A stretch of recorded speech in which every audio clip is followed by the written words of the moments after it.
校長、副校長、各位老師、各位同學，大家好，我係5B 班嘅譚志傑。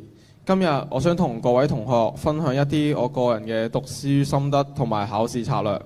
我會從以下4方面講解讀書嘅心得，分別係正確嘅讀書態度、有效嘅讀書方法、考試準備同時間管理與心理調適。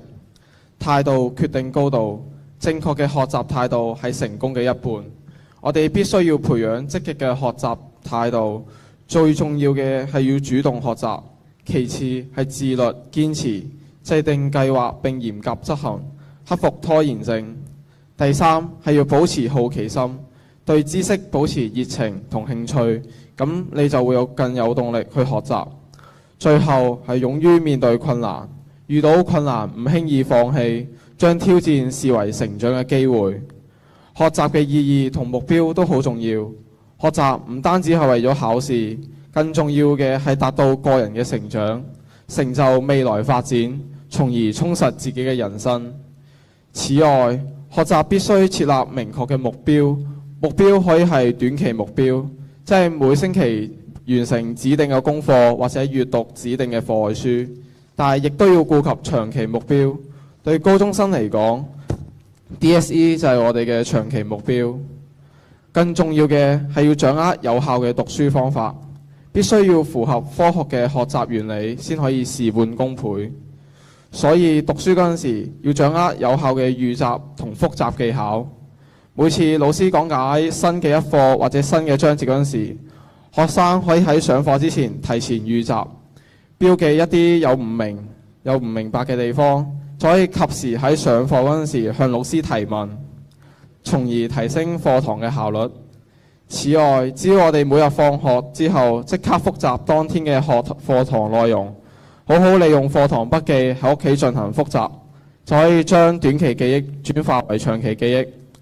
以下係我一啲曾經用過提升記憶力嘅方法，大家可以參考一下。例如利用圖像化進行聯想同建立知識點，用唔同嘅顏色去整理筆記。例如我係用藍色刻畫重點，用綠色去刻畫例子。